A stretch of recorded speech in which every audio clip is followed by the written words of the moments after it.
Okay, so we're there in Proverbs chapter number 23, and the title of the sermon, normally I say the title of the sermon is found in verse number such and such, but it's actually not in this chapter. If you just keep your place in chapter 23 and flick over a couple of pages to your left to Proverbs chapter 20. Proverbs chapter 20 and verse number 1. Proverbs chapter 20 and verse number 1 says, "Wine is a mocker, strong drink is raging, and whosoever is deceived thereby is not wise." So the title of the sermon, there was a lot about wine and so forth in Proverbs 23, but the title comes from Proverbs 20 verse 1, "Wine is a mocker." Okay, "Wine is a mocker" is the title of the sermon. I'm going to be preaching tonight about the subject of alcohol.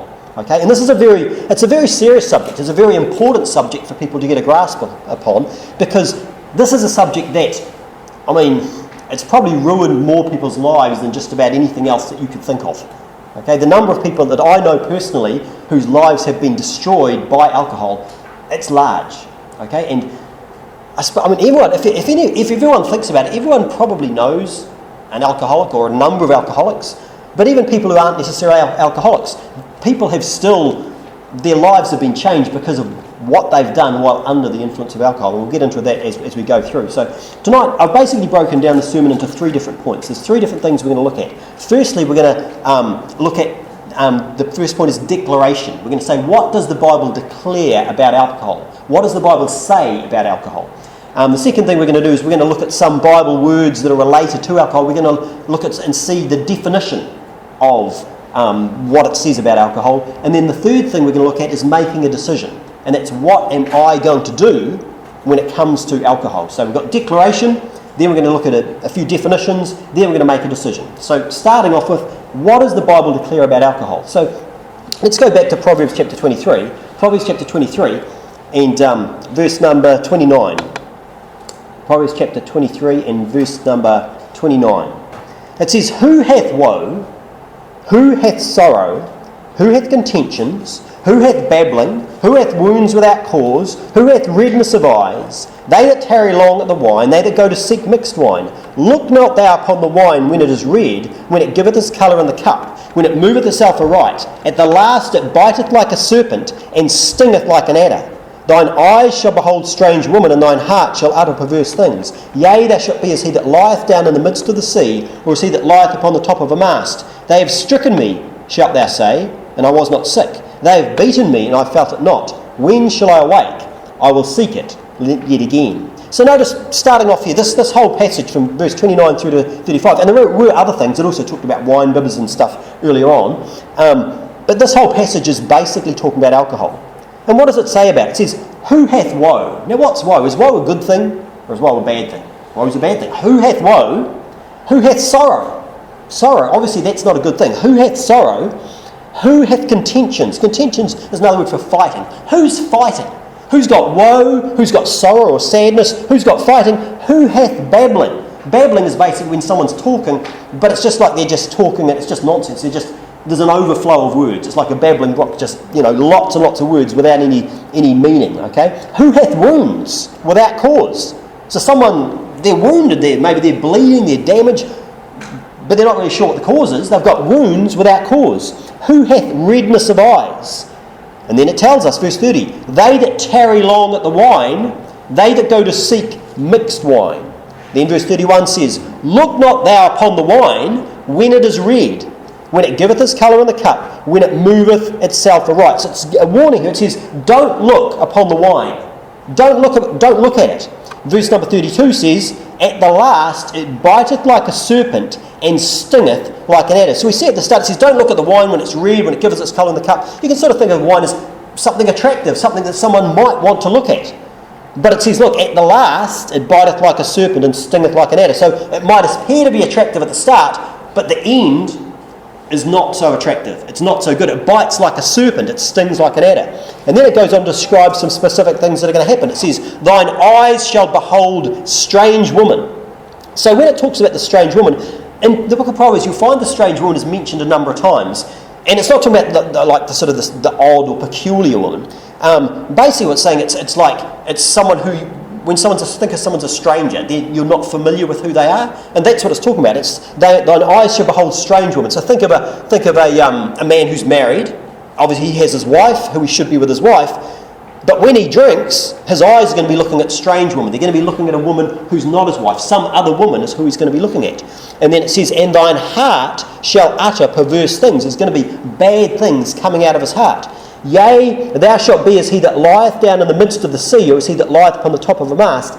They have stricken me, shalt they say. So that goes on to what it was talking about before, about how the fact there's going to be fights, there's going to be violence, there's going to be wounds without cause. They have stricken me, shalt they say, and I was not sick. They have beaten me, and I felt it not. When shall I awake? I will seek it yet again. Okay, so they've beaten you. You've been in a fight, but it's like you don't even notice. Why? Because when people drink, they're kind of like oblivious to what's going on. You know, it's like they don't notice some of the wounds and stuff they get. But then what happens? When shall I awake? I will seek it yet again. And so that speaks of some of the addictiveness. When you're drinking alcohol, there's that you wake up and you want to do it again. You go back to it, even though it's produced these bad things, the woe, the sorrow, the fighting, the contentions, all these bad things. It's like, I'm going to go and seek that again. Okay, so we could just stay through and expand on all of this stuff that's in this passage. But what I want us to do is go through and look at a number of other passages in the Bible which will give us an even clearer understanding of it. So let's begin by looking at the very first account of alcohol in the Bible. Look at Genesis chapter 9. Genesis chapter 9. And some of them are pretty clear. Some of them may be more difficult to understand than others, but we'll do our best to explain some things here. So Genesis chapter 9 and verse number 20. Genesis chapter 9 and verse 20. This is the very first mention of alcohol in the Bible. It says, and Noah began to be an husbandman, and he planted a vineyard. And he drank of the wine and was drunken, and he was uncovered within his tent. And Ham, the father of Canaan, saw the nakedness of his father and told his two brethren without. And Shem and Japheth took a garment and laid it upon both their shoulders and went backward and covered the nakedness of their father, and their faces were backward, and they saw not their father's nakedness. And Noah awoke from his wine and knew what his younger son had done unto him. And he said, Cursed be Canaan, a servant of servants shall he be unto his brethren. So notice what we see here. This is the very first account. We see Noah, he plants a vineyard, he gets some grapes, obviously he makes some wine, and he gets drunk. And what happens? The very first thing that happens is that he gets naked. And you actually see that throughout the Bible. We see there's an association between alcohol and being naked.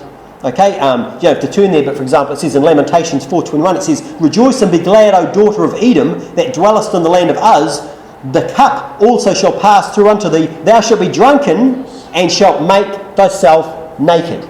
Habakkuk chapter 2, verse 15 says, Woe unto him that giveth his neighbour drink, that puttest thy bottle to him, and makest him drunken also, that thou mayest look on their nakedness. So there's an association between alcohol and nakedness in the Bible. And we won't turn to all the scriptures, but there's actually also an association in the Bible between nakedness and shame.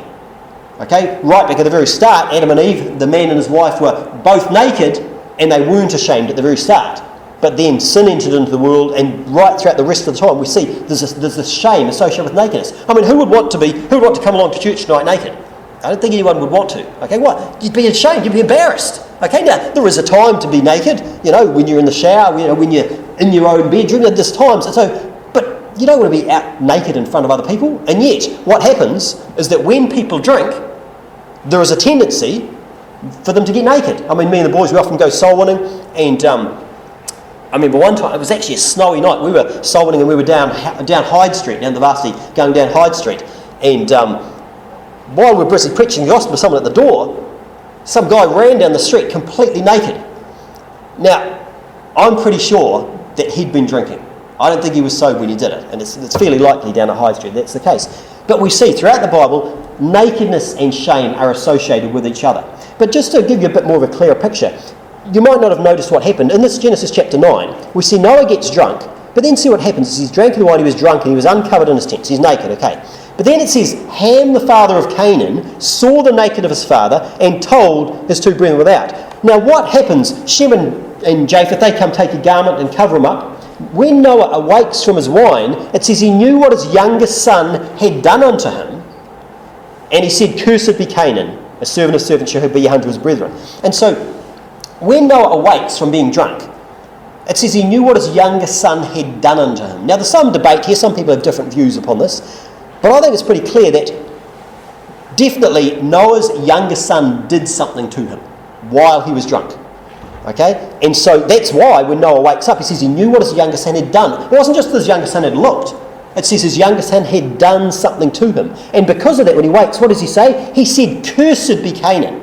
Now, how mad, how angry would you have to be to curse your grandchild?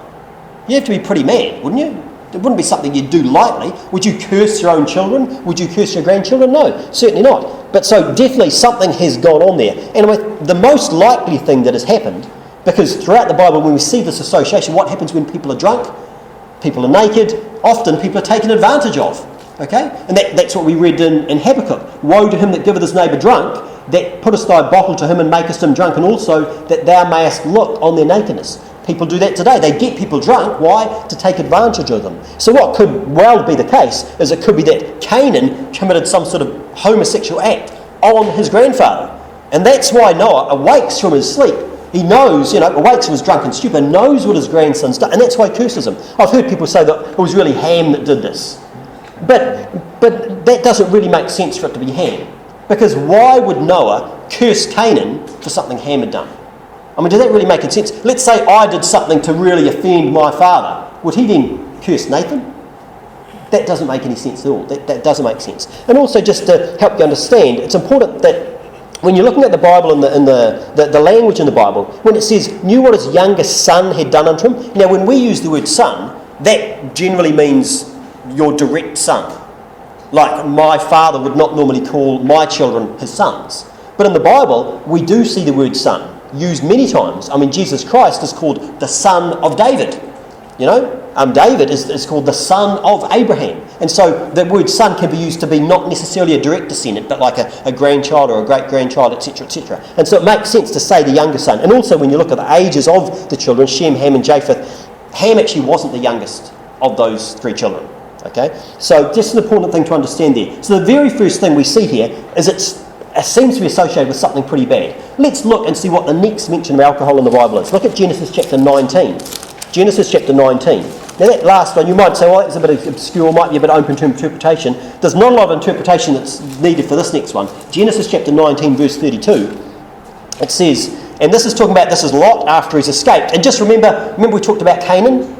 Well, Canaan, who descended from Canaan? The Canaanites, the whole land of the Canaanites, and the two of the most famous cities there were the cities of Sodom and Gomorrah. And that was those were cities where they were completely filled. Well, certainly the city of Sodom was filled with homosexuals. A couple of angels came in, and they said, bring them out that we may know them. And God he rescued Lot and his family. They came out from the city of Sodom, and God rained fire and brimstone and destroyed that entire city. Okay, pretty serious thing. But they were descended from the Canaanites, from Canaan. So, but here in Genesis 19, in verse number 32, this is Lot. He's escaped.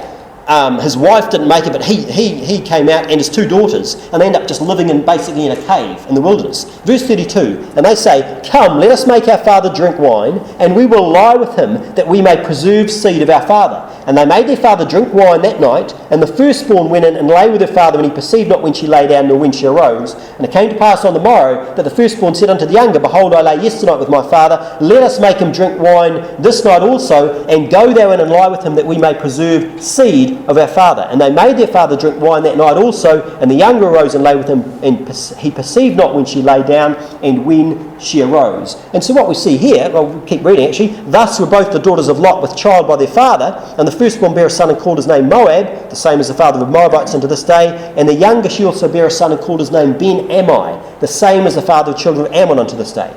And so what we see here, we see someone gets drunk, and what happens, they end up committing incest with their own daughters. Now it was unknowingly, from their point of view, it was instigated by the daughters, obviously probably because of bad things that had been going on in Sodom. They weren't the regular sort of family that you should be. But look, this is a pretty bad thing.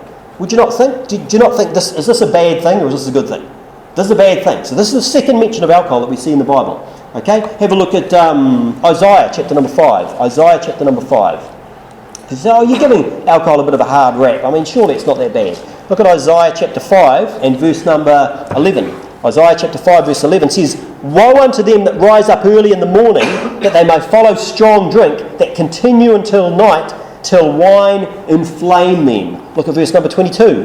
Verse number 22. Woe unto them that are mighty to drink wine, and men of strength to mingle strong drink, which justify the wicked for reward, and take away the righteousness of the righteous from him. Therefore, as the fire devoureth the stubble, and the flame consumeth the chaff, so their root shall be as rottenness, and their blossom shall go up as dust, because they have cast away the law of the Lord of hosts, and despised the Holy One of Israel. And so we see people mighty to drink strong drink, and what are they doing? They're despising God's law. Have a look in chapter 19 of Isaiah. Chapter 19 of Isaiah in verse number 14. Chapter 19 of Isaiah, chapter 19 verse 14 says, "The Lord hath mingled a perverse spirit in the midst thereof, and they have caused Egypt to err in every work thereof, as a drunken man staggereth in his vomit." Now, people who've done a lot of drinking will be experienced with this. When you drink a lot, you vomit a lot. It's a disgusting thing. It makes people sick. Why? The reason for it is because alcohol is poison. When you drink alcohol, you are drinking poison. Have you ever heard the term to be intoxicated? Someone who drinks alcohol, they're intoxicated. The reason is because they've been taking in a toxin.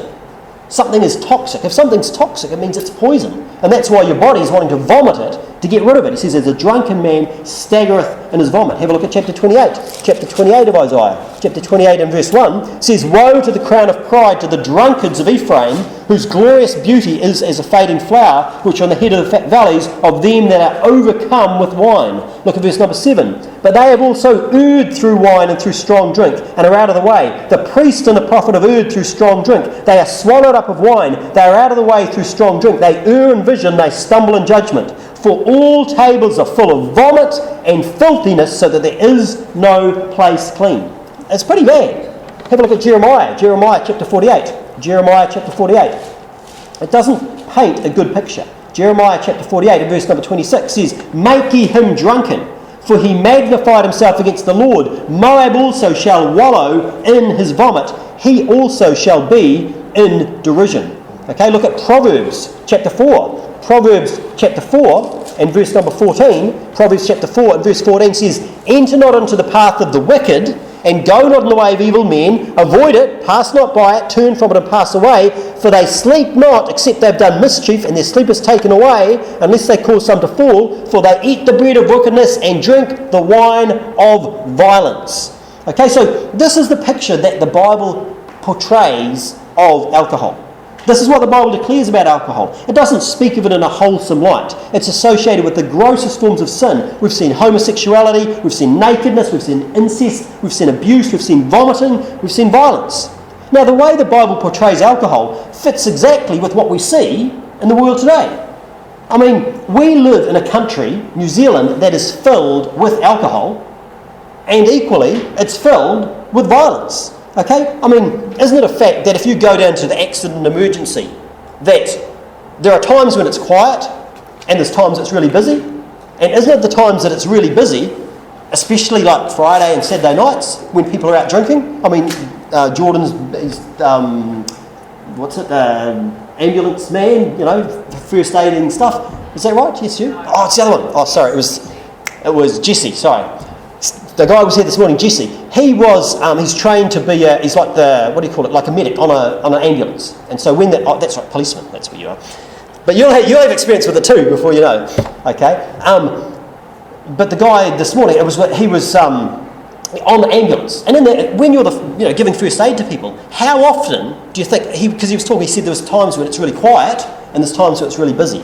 Don't you think some of the busiest times would be Friday night, Saturday night, when people are out drunk, when people are having car accidents, all these things are going on? Why? Because that's what happens in the world, okay? And so around us, the world around us, we have a lot of alcohol in this country. It's promoted everywhere. I mean, you can advertise alcohol in places where you can't advertise smoking. I mean, it used to be legal to you younger people might not realise, it used to be legal to advertise smokes on TV. You could watch TV and you see an ad for smokes, which you can't anymore. But you can still see ads for alcohol. Why would that be? I mean, how much damage does alcohol do compared to smoking? I mean, I've never seen someone take a drag of a smoke and then go and assault their wife or whatever else. But alcohol, I was actually reading, there was a report released by the New Zealand Police in 2009, and it said 31% of all offences were committed by someone who'd been consuming alcohol. That's 1/3 of all offences that they recorded. I used to go down to prison a lot and speak to the men down there in the prison. And usually they said that they usually committed crimes when they'd been drinking. Very, very common. 22% of all injuries treated in hospital, lo and behold, they're linked with alcohol. Alcohol and drugs were a contributing factor in 31% of all fatal road accidents. So anytime there's a road accident where someone dies, 1/3 of the time, alcohol was involved. Well, actually, take that back. Alcohol and drugs was in 1/3, but of that 1/3, 84% was alcohol. So there's other drugs involved, but most of the time it's alcohol. For homicides and other serious offences where force had been used by police, 50% of the offenders or victims were affected by alcohol. So it seems like what we see around us, it actually fits with the way God describes what's going on in the world, Isn't that a surprising thing? Now, some of you who have read a lot of the Bible, you might be thinking, but hang on a second, you've given a lot of sort of negative, references to alcohol. But aren't there some sort of positive references to alcohol in the Bible? For example, Psalm 104 verse 15 says, "And wine that maketh glad the heart of man, and oil to make his face to shine, and bread which strengtheneth man's heart." I mean, look, wine maketh glad the heart of man. That sounds like a good thing, doesn't it? Okay, so what we need to do here, because there's a number of other verses that speak in a similar vein. They talk of wine as being maybe a blessing from God. So that brings us to our second point. We're going to see, how does the Bible define alcohol? Okay, how does it define alcohol? So the main words that are used to describe alcohol in the Bible are wine and strong drink. Now, our meanings are not necessarily the same as the Bible meanings. Okay, in the Bible, the term wine and strong drink, they're actually, they're generic terms which sometimes mean alcohol and sometimes don't. And you can actually tell by the context whether this is talking about alcohol or whether it's not. Okay, and so I'm going to prove from the Bible that wine and strong drink doesn't necessarily mean alcohol. Turn to, you're in Proverbs, have a look at Proverbs chapter 3 and verse number 9. Proverbs chapter 3 verse 9 says, "Honour the Lord with thy substance, and with the first fruits of all thine increase, so shall thy barns be filled with plenty, and thy presses shall burst out with new wine." Okay, so what's coming out of the presses? Wine. So when think of a wine press, you squeeze grapes in it and this juice comes out. Now, is that what we think of as, like when we say wine, we generally mean alcohol, don't we? But is that what comes out of a wine press? It's grape juice. Now, they put it through a fermentation process to turn it into alcohol. But so the stuff that actually comes out, and that's the primary word that you find used in the Bible, is the word wine. Over and over it talks about wine. Okay, have a look at Proverbs chapter 20 verse 1, that's where we started. So we started with Proverbs chapter 20 verse 1. Proverbs 21 says, "Wine is a mocker, and strong drink is raging. Whosoever is deceived thereby is not wise." So wine is a mocker. Do you think that's the same wine that's talked about in Proverbs chapter 3 verse 10? When it says, "Thy presses shall burst out with new wine"? That doesn't really make sense. Okay, have a look at Isaiah chapter number 16. Isaiah chapter 16 and verse number 10. Isaiah 16 and verse number 10. Isaiah 16:10 says, "And gladness is taken away, and joy out of the plentiful field, and in the vineyards there shall be no singing, neither shall there be shouting. The treaders shall tread out no wine in their presses. I've made their vintage shouting to cease." Once again, what are the grape treaders? It's like, you put the grapes in this thing and everyone's sort of trotting on them with their bare feet, okay, and that's coming out. But it's saying the stuff that's coming out, it's talking about wine. So the stuff that's in the wine press is actually wine. At that stage, it's definitely not alcohol. Have a look at chapter 27 of Isaiah. Chapter 27 and verse number 2. Chapter 27 verse 2 says, "In that day sing ye unto her a vineyard of red wine." What do you think of a vineyard? What's that? Just a whole pile of grapevines with the grapes on them. That's a vineyard of red wine. But that's not talking about alcohol, the stuff that's actually in the grapes. In fact, you see it even clearer if you look at Isaiah 65 and verse 8. Isaiah 65 and verse 8. Isaiah 65 and verse 8 says, "Thus saith the Lord, as the new wine is found in the cluster, and one saith, destroy it not, for a blessing is in it, so will I do for my servant's sake, that I may not destroy them all." So saying, look, as the new wine is found in the cluster. Well, what's the cluster? That's a cluster of grapes. So wine is actually in the cluster of grapes. There's no alcohol in the cluster of grapes. Now, I mean, technically, if you want to look, there's probably a trace element of alcohol on the surface of the grape. It's just like if you have a glass of orange juice and sit on the bench. There's actually, believe it or not, there's trace elements of alcohol. But we're talking about actually the amount of alcohol that if you drank, it would actually have an effect. You could drink orange juice till the cows come home, but you did die of over drinking, not as opposed to alcohol having an effect on you. Okay, Jeremiah 40 verse 12 says, Even all the Jews returned out of all places whither they were driven, and came to the land of Judah to Gedaliah and to Mizpah, and gathered wine and summer fruits very much. So you gather summer fruits and you gather wine. Okay, that's why, because it's something, it's a natural thing that God created. The word wine is actually something that, I suppose if you think about where the word comes from, the word wine comes from the word vine. That's where it originates from. Okay, and so it's basically just talking about the produce of the vine. Well, the stuff that comes from the vine is the grape, and the stuff that's in there is juice. Now, you can take that juice and put it through a process to turn it into alcohol, but that doesn't, the same word is used in the Bible for both. But you can tell whether it's saying, hey, this is a good thing, or whether it's a bad thing. It says, Jeremiah 48 verse 33, it says, and joy and gladness is taken from the plentiful field and from the land of Moab, and I have caused wine to fail from the winepresses. Same thing again. None shall tread with shouting, their shouting shall be no shouting. Now, something else that might help us to realise why, just looking at the time, alcohol is something, sometimes people cook with wine. You ever heard of someone cooking with wine? Okay, people cook with wine, and when you cook with wine, it actually loses its alcohol content.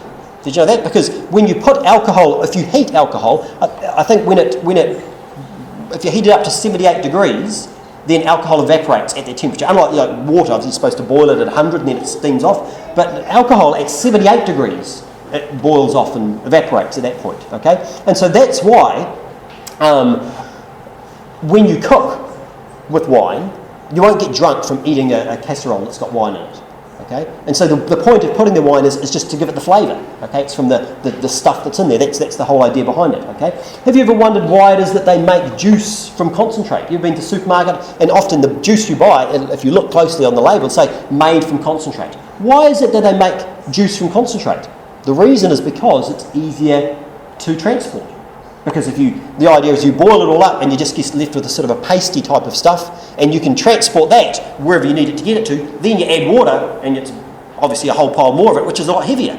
Okay, and so, but guess what? This is not something new. People have done this for thousands of years. In fact, in the Bible, people did that. If you have a look at, for example, 1 Samuel chapter 25. 1 Samuel chapter 25. Now, the Bible doesn't use the word concentrate, but it's pretty obvious from the context that that's exactly what was happening.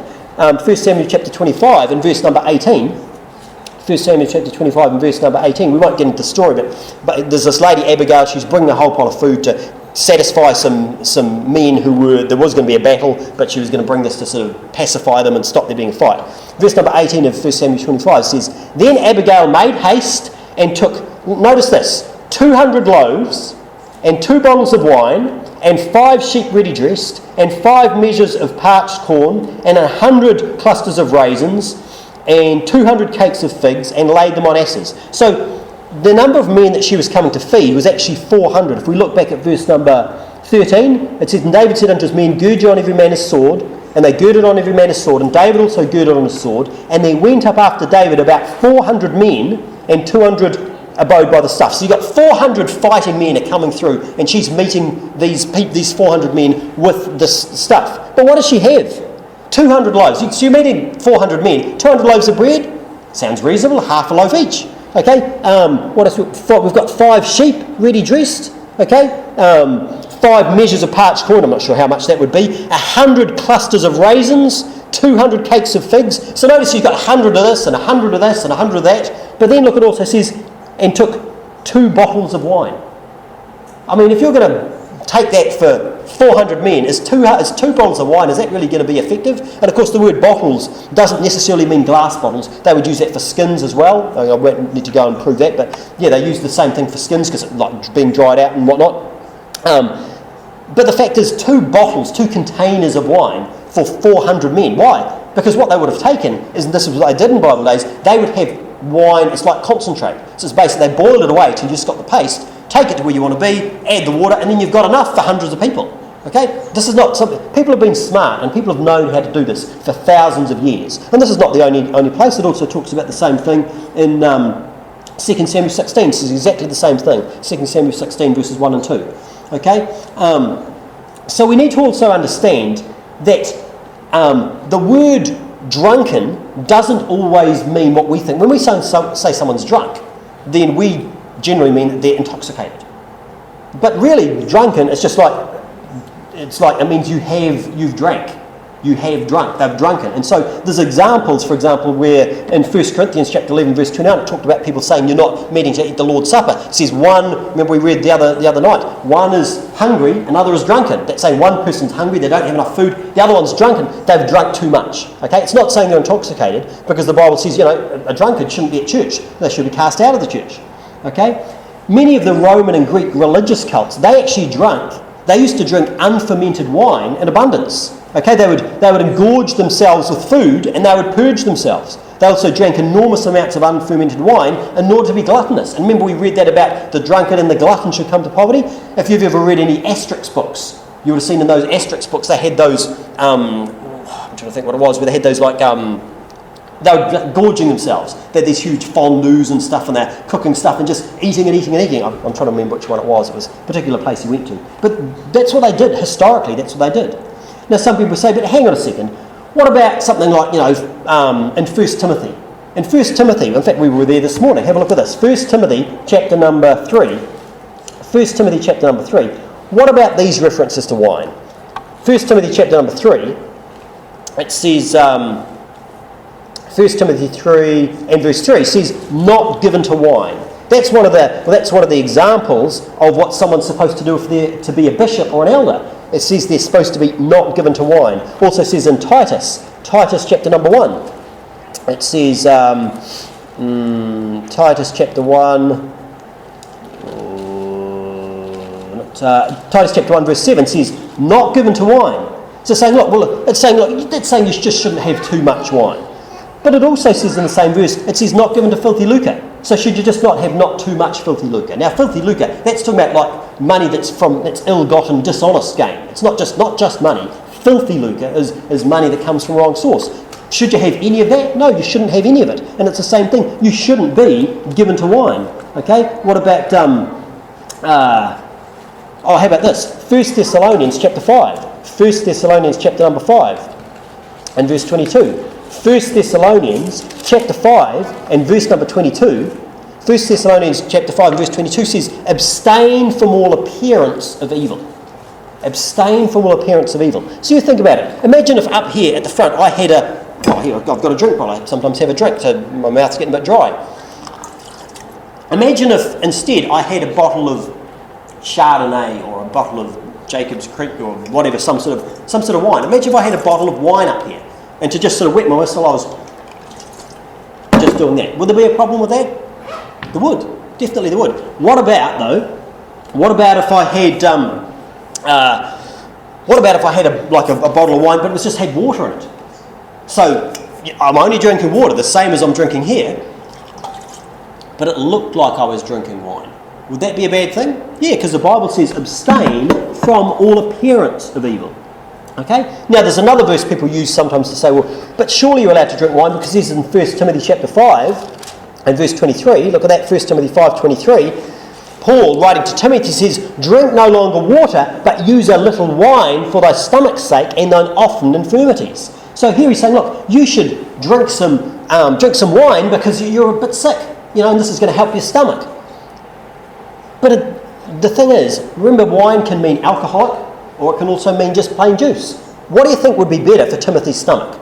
Do you think he should be drinking, if he's got a bad stomach, should he be drinking alcohol? Or do you think maybe a bit of fruit juice might be helpful? Fruit juice would probably be a good idea rather than alcohol. I mean, when people have got a bad gut, don't they they're not supposed to drink alcohol? People have ulcers and all that sort of stuff. They're not allowed to drink that sort of stuff. So that's not what it's suggesting. Okay. So there's a few other passages that people bring up to say that it's fine for Christians to drink alcohol. For example, they might talk about Jesus turning the water into wine. But once you understand that alcoholic and non-alcoholic drink is referred to as wine in the Bible, then it's pretty easy to understand which sort of drink is being talked about. When you read the context and think, well, what is it saying? Is it saying, hey, look, this is a blessing, this is good? I mean, it's even associated with wisdom. I don't think I've got it in my notes, but have a look at Proverbs chapter 8. Proverbs chapter 8. Proverbs chapter 8, and here we'll see wine is associated with wisdom. Proverbs chapter, it's Proverbs chapter 9. Proverbs chapter 9. Proverbs chapter 9 verse 1 says, Wisdom hath builded her house, she hath hewn out her 7 pillars, she hath killed her beast, she hath mingled her wine, she hath also furnished her table, she hath sent forth her maidens, she crieth upon the highest places of the city. Whoso is simple, let him turn in hither. As for him that wanteth understanding, she saith to him, Come, eat of my bread, and drink of the wine which I have mingled. Forsake the foolish and live, and go in the way of understanding. So wisdom here is saying, look, come and drink of my wine. That's what wisdom is saying. Does that really make sense for that to be the same wine as in the same book of Proverbs? It says, wine is a mocker, strong drink is raging, whoso is deceived thereby is not wise. So here it's saying wine is not wise, and here it's saying, look, come and drink of my wine and be wise. Okay, these are clearly two different things that are being talked about. Turn to Deuteronomy and we'll see some more examples. Deuteronomy chapter number 32. Deuteronomy chapter 32. Deuteronomy 32 and verse number 1. Deuteronomy chapter 32 and verse number 1. It says, Give ear, O ye heavens, and I will speak, and hear, O earth, the words of my mouth. My doctrine shall drop as the rain, and my speech shall distil as the dew, as the small rain upon the tender herb, and as the showers upon the grass. Because I will publish the name of the Lord, ascribe ye greatness unto our God. He is the rock, his work is perfect, for all his ways are judgment, a God of truth and without iniquity, just and upright is he. Look at verse number 9. For the Lord's portion is his people, Jacob is the lot of his inheritance. He found him in a desert land and in the waste howling wilderness. He led him about, he instructed him, he kept him as the apple of his eye. As an eagle stirreth up her nest, fluttereth over her young, spreadeth abroad her wings, taketh them, beareth them on her wings. So the Lord alone did lead him, and there was no strange God with him. He made him ride on the high places of the earth, that he might eat the increase of the fields. He made him to suck honey out of the rock, and oil out of the flinty rock, butter of kine, and milk of sheep, with fat of lambs, and rams of the breed of Bashan, and goats, and with the fat of kidneys of wheat. Thou didst drink the pure blood of the grape. Notice there what it says? It says, Thou didst drink the pure blood of the grape. So the blood of the grape, what comes out of the grape, that's described as being pure. But now look down at verse number 31. Verse number 31, it says, For their rock is not as our rock, even our enemies themselves being judges. For their vine is the vine of Sodom, and of the fields of Gomorrah. And their grapes are grapes of gall, their clusters are bitter. Their wine is the poison of dragons, and the cruel venom of asps. So we see different. We've got the pure blood of the grape, but here we've got wine. Their grapes are grapes of gall as opposed to pure. And their wine is the poison of dragons and the cruel venom of asps. Look back at Proverbs chapter 23. Proverbs chapter 23, and that should sound really familiar with what we read before. Proverbs chapter 23 and verse number 32. Proverbs 23:32 said, At the last it biteth like a serpent and stingeth like an adder. Okay, so we've seen what the Bible describes alcohol as. There are two different sorts of wine that are described in the Bible. Some is good and some is not good. And it's pretty clear which it is. If it's talking about wisdom, it's a blessing. That's obviously not alcohol. But when it's talking about vomiting and wickedness going on, the poison of asps, that's talking about alcohol. Okay, so the last bit I wanted just to quickly look at is, what will I decide to do with alcohol? Okay, what am I going to decide to do with alcohol? My recommendation is the best decision that you can make about alcohol is decide, don't touch it. Don't touch it at all. In fact, didn't we read in Proverbs 23? Look at Proverbs 23. It said, don't even look at it. It said, look not thou upon the wine when it is red, when it giveth its colour in the cup, when it moveth itself aright. It says, don't even look at it. Alcohol is not something that you should play around with. Okay? It's not something to fool around with. It says in Matthew 18 verse 8, Jesus said, Wherefore if thine hand or thy foot offend thee, cut them off. And if thine eye offend thee, pluck it out. Now Jesus, he wasn't encouraging self-mutilation, but he was saying don't play about with sin. It's dangerous, okay? It's a very dangerous thing. Turn to Leviticus chapter 10 and we'll see how dangerous. Turn to Leviticus chapter number 10. Genesis, Exodus, Leviticus chapter number 10. Leviticus chapter number 10. And in Leviticus, earlier on, we're going to read from verse number 9, but in Leviticus chapter 10, earlier on in the chapter, we see that it's talking about Aaron, who was one of the priests, and he had his sons were priests as well. And earlier on in the chapter, two of his sons, they took incense, they offered strange fire, what they were not supposed to do, and God killed them. Just so you understand the context. Okay, now Aaron, we're talking saved believers here. These are people who are serving God, but they did something that God was really anti them doing, and God actually killed them. So just so you understand, in this chapter, God has killed 2 of Aaron's sons.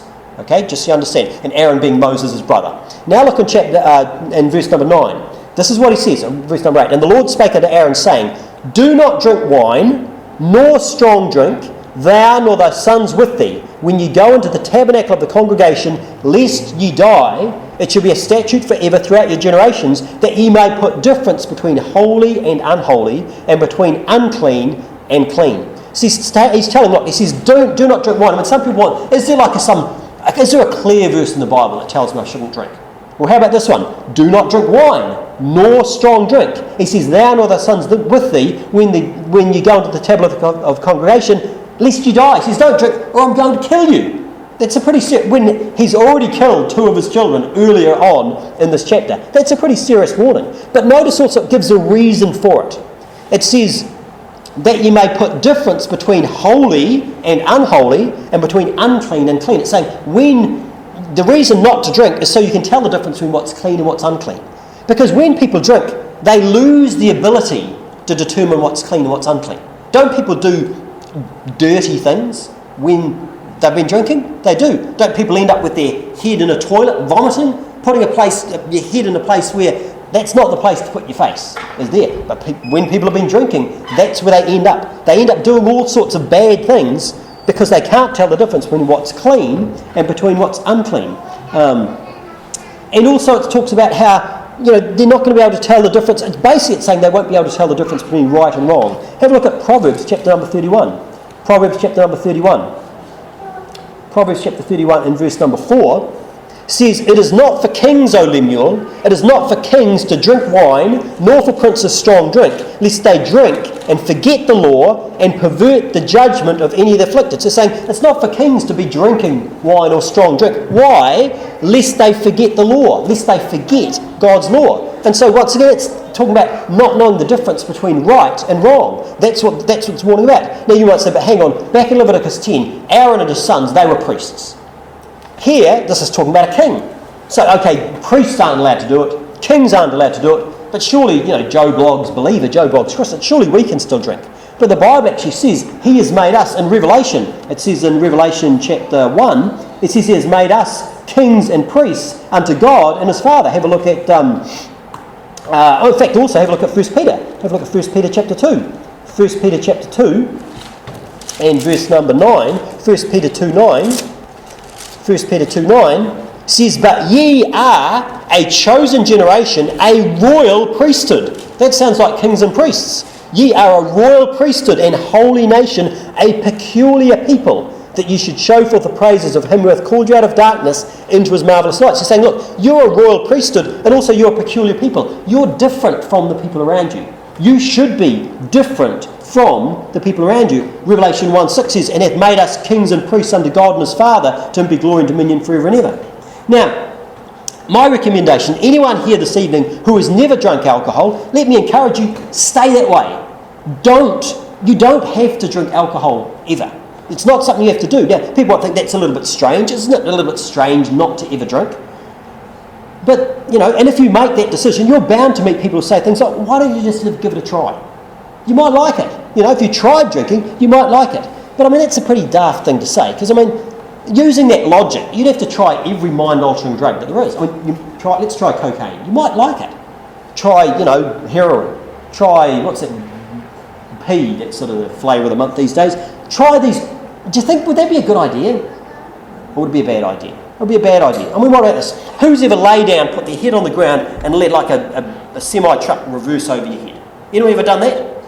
Well, you might like it. Do you think you should try it? Try it and see if you liked it or not. That's daft. You can know because there are other people who have done it. And you can learn from what they've done. Hey, that's a really bad idea to do, okay? Now, the world will tell you that drinking alcohol in moderation, that it's actually harmless.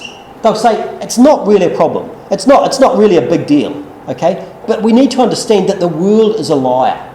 It paints a false view of alcohol. And we talked about this morning about like with watching TV and how it'll lie. Remember we were looking in Psalm 101 that I will set no wicked thing before mine eyes. I hate the work of them that turn aside. It shall not cleave to me. And they talked about he that worketh deceit shall not dwell within in my house. He that telleth lies shall not tarry in my sight. And that's what the TV will do. The TV will lie to you. Well, one of the ways it will lie to you is it will paint a completely false view of alcohol.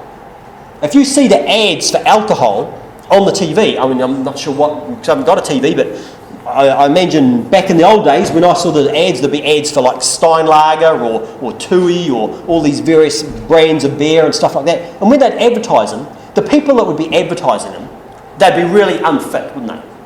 They'd be fat, they'd be ugly, wouldn't they? That's what the people are like on the beer ads? Or are they sporting? Do they have a big gut, or are they sort of ripped with six-pack abs? Do they have a beach body, or they look like a slob that's on the couch all day drinking beer? What do they look like on the ads? They don't actually look like reality. They look like these super sports people, these super athletic, these desirable, attractive. That's what they look like on the ads. That's not true. Okay, it's fake. I remember one time I was talking to my brother. My brother was telling me about this. I don't know if any of you have seen any of those old movies. There was these, you're probably too young to have seen it, but there's these old movies with Bruce Willis in, these Die Hard movies. Okay, and there's I don't know how many there were. I probably saw 3 of them back in the old days, but probably more. They probably went on and on and on. But this guy, Bruce Willis, and he was a cop, and he was just this, he was like a hard drinking, smoking, rough as anything.